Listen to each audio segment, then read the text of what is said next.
Most people recognize the face, the white suit, the black string tie, the smile printed on buckets, signs, and restaurant windows around the world. For decades, Harland Sanders became one of the most recognizable faces on Earth. A symbol of success, a symbol of perseverance, a symbol of an empire built on fried chicken. But success has a way of hiding the story that came before it, because when people looked at Colonel Sanders, they saw the destination.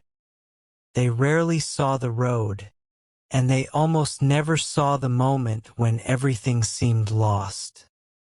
The moment when a man stood at an age most people associate with retirement, and was forced to begin again.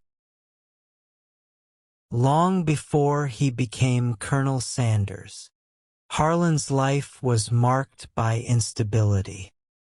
His father died when he was just a boy. The loss changed everything, with his mother working long hours to support the family. Harland often found himself caring for his younger siblings.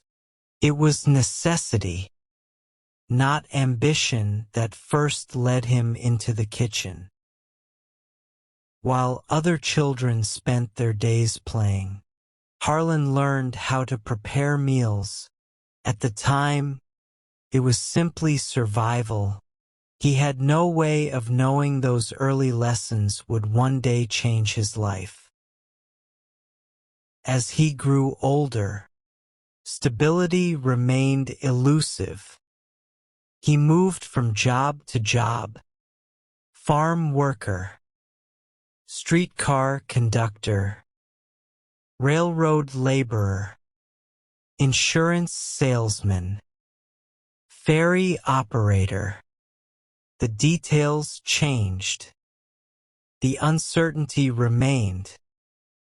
Every new beginning seemed to carry the promise of a better future. And every setback seemed to push that future a little farther away. Years turned into decades. Life became a series of attempts. Some succeeded for a while. Others ended abruptly. But through it all, Harland kept moving forward. Not because he knew where he was going, but because stopping wasn't an option. Then, along a highway in Kentucky, something began to change. Harland operated a service station for travelers passing through. At first, he sold gasoline, but he noticed something. People weren't only looking for fuel. They were hungry. So he began cooking meals for travelers. Simple meals. Comforting meals.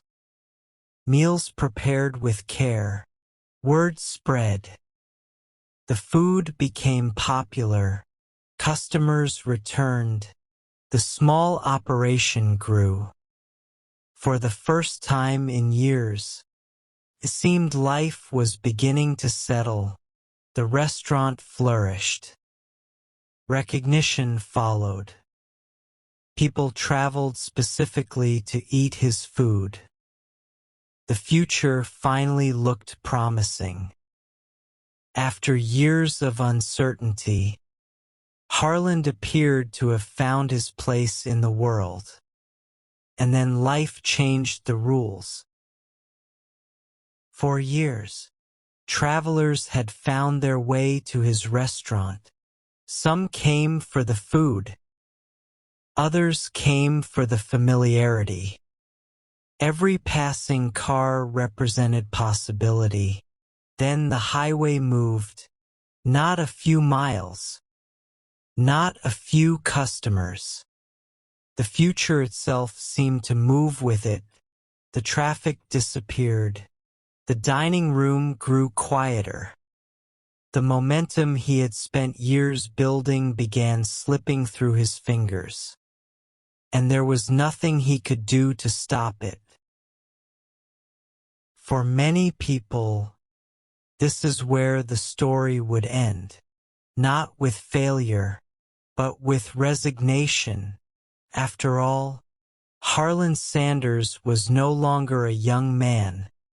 He was 65 years old, an age when many people begin slowing down, an age when society often expects people to accept what life has given them, an age when starting over feels almost unthinkable. And perhaps the hardest battle wasn't financial. Perhaps it was psychological. Because there is a question that arrives whenever a dream collapses. A question that whispers in the darkness. What if I've missed my chance? What if the opportunity was behind me?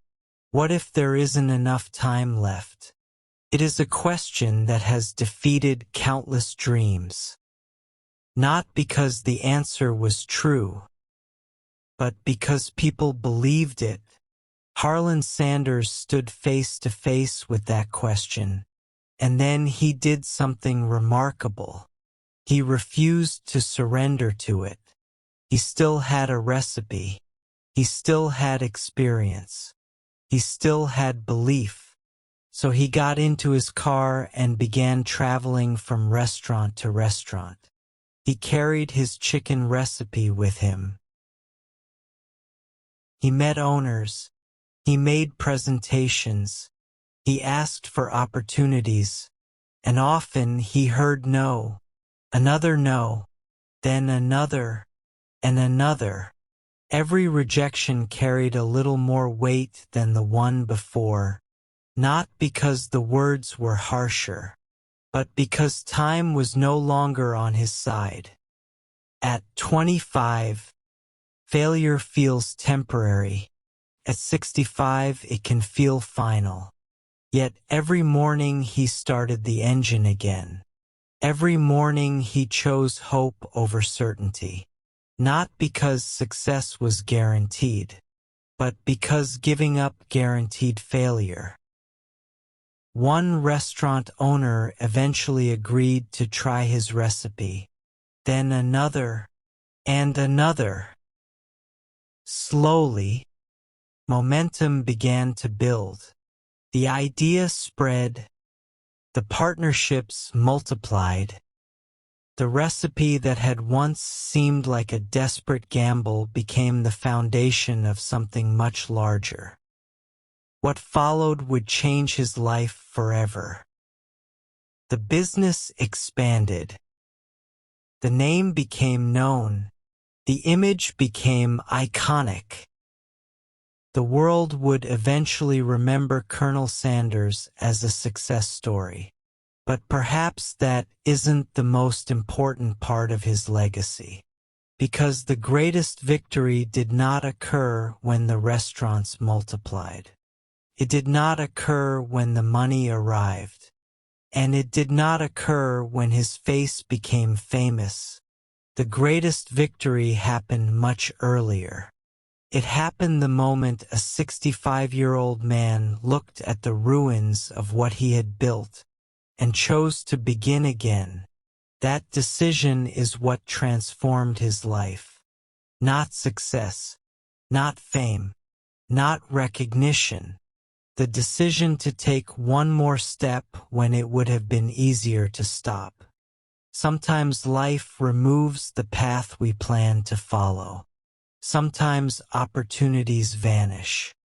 Sometimes years of effort seem to disappear without warning.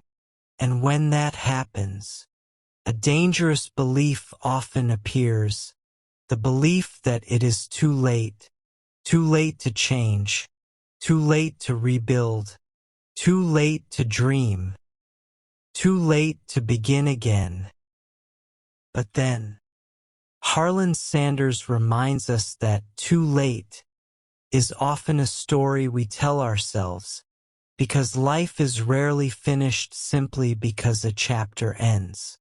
We often imagine that opportunity arrives at the beginning of a journey. When we're young, when time feels endless, when the future seems wide open, but Harland Sanders' life suggests something different.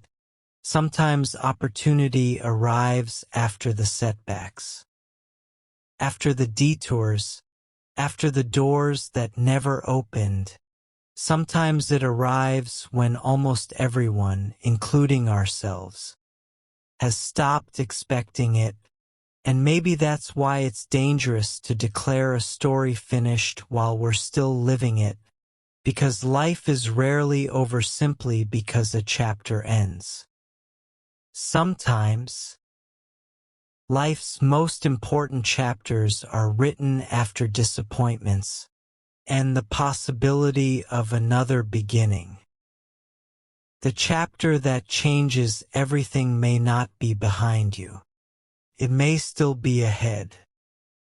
This is the power of pain, where broken stories become unbreakable strength. Thank you for watching.